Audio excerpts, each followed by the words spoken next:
For many birders and bird lovers, being a professional guide sounds like a dream job. We got the chance to experience what it's like to become guides for a week at the Rio Grande Valley Birding Festival. While I've done a good amount of guiding, it's always been private tours and never for any other company, so I was curious to see what the week would be like. Our duties began as soon as we got to Texas. After a long day of travel, we just got into Harlingen. We immediately had to pick up the rental car and the rental van for the festival, and now we're going to head to the convention center where we can meet with the other guides and see what information we need there. So I'm going to go take the huge van, these guys are going to take the car, and then we'll meet for the guiding meeting, then tomorrow we have our first trip.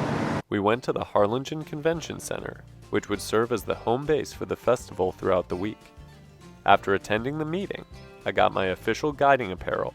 Then we went back to the hotel to prepare for our first tour the next day. Got done with the meeting and was able to get the hat for guides, got my name badge, and then also a free t-shirt that comes with being a guide here too. So got a bunch of swag and now ready to try out my first day as a professional bird guide here in the valley. We got up bright and early for our first tour, which was King Ranch, one of the only places to get views of ferruginous pygmy owls. For this trip, we were more ancillary in our responsibilities, as experienced guides Raymond and King Ranch's own Janice took the lead, and we were there more to help out as needed and film the experience. We started out before sunrise. You pumped? Yeah, let's go find some owls. It's good morning. Good morning for owls.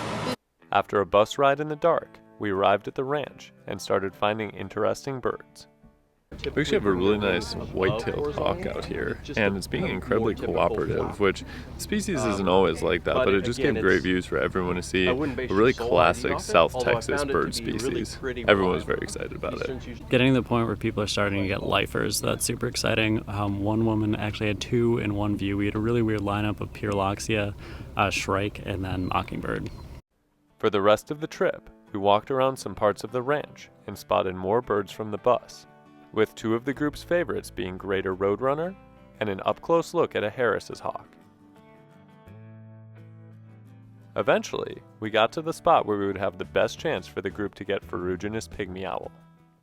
So we are now all gonna go around and look for the pygmy owl, and it could be anywhere in these trees. We can't use playback because they are threatened, so hopefully one of us finds it. At first, we had no luck, but thanks to some detective work by Janice and Raymond, one of the owls was located, and people were able to see it in the scope. While it was definitely difficult to get in position to see the bird, everyone was very happy with the sighting and the tour as a whole. Yeah, that was a tough look, but well done crawling through the brush there. Do make sure you check yourself for ticks later. Crawling through the brush, let's go! After guiding at the ranch, I spent the rest of the day and the next 2 days scouting out different places to go birding, since I wasn't scheduled for any tours. While Ryan had a few days off, I helped lead tours at the Arroyo, Colorado unit, including in some parts that are normally closed to the public, as well as Santa Ana National Wildlife Refuge. Highlights from Santa Ana included greyhawks, a grue-billed ani, and an eared grebe. The next day, I was out helping lead a tour at Boca Chica, which included finding many wading birds, passing by Elon Musk's SpaceX, seeing some cool amphibians, and surveying the wavy ocean. While I was out on the coast, Ryan headed to a different location. A few days later, I was back at it again, showing people around an exclusive portion of Laguna Atascosa that's not usually open to the public. On our trip, we got the birders great views of Aplomado falcons, as well as a wide variety of other species.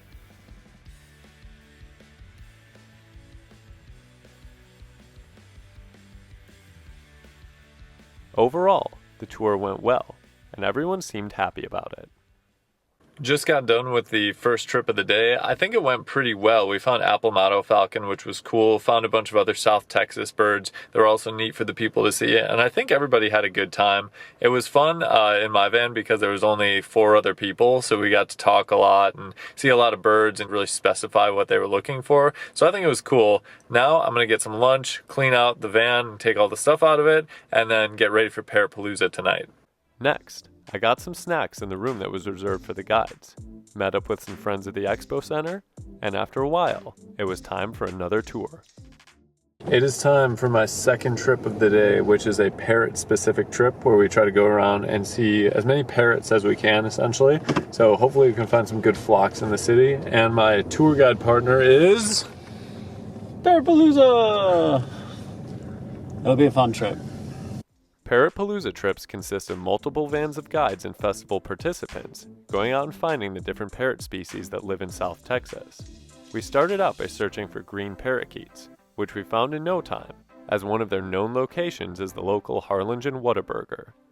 Green parakeets at Whataburger. That's how they say it down here.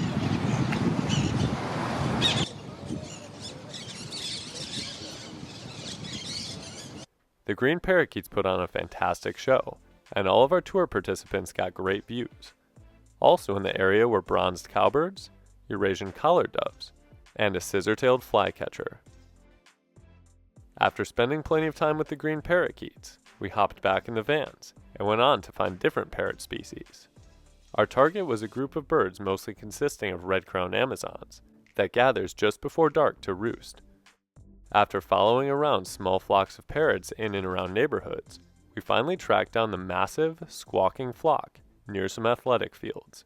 I'm trying to count the 10 by 10.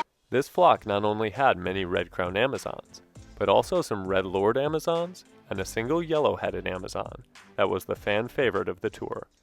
Parrot Palooza 2024! So we had a red-crowned Amazon, red-lored, and yellow-headed. So it was a great flock. What a flock! What a flock! After having an immensely successful Parrot Palooza tour, Derek and I spent the evening planning for our last tour of the festival, which was a Rarity Roundup. For a Rarity Roundup, the idea is to find rare birds in the region, with the targets either being the rarest species or a collection of rare species, depending on what the tour group most wants to see. With nothing crazy rare in the region, we formulated a route to maximize the time we had. The next day, we rounded up our tour participants and started out searching for a burrowing owl that had been hanging around the Rio Grande Valley for a number of years. It took no time at all to see it peering out from a culvert. This gave us an easy start to our tour and got both of us and our participants excited right away. Rarity Roundup! Burrowing owl! Rarity Roundup! Rarity Roundup! Next, we went to a cemetery in hopes of finding a hermit warbler, a species usually at home in the western part of the country. Fortunately for us, other vans were already on the scene when we arrived, and just minutes after we got out of the van, one of the groups located the hermit warbler. So that was a lifer for you? It's not the greatest picture, but you can tell what it is. It's a little blurry. Still counts. Yeah. All of the people in our group were able to get pretty solid looks at this rare warbler, and we were able to move on to our next target. So we just got our hermit warbler, now we're gonna go move on to our next location. Rarity Roundup, 2 for 2. How we feeling, squad? Woo! Rounding up those rarities. We really scavenged that hermit warbler, actually. Skewing it. Yeah. Skewing it. With time starting to run out, we could probably only squeeze one more rare bird search in. We chose to try for a Wilson's plover, which was rare for this time of the year. We stopped at a boat ramp where we had found shorebird habitat a few days earlier. This time, the water level was extremely high. As a result, the number of shorebirds were limited, but we did get looks at a lot of other interesting species.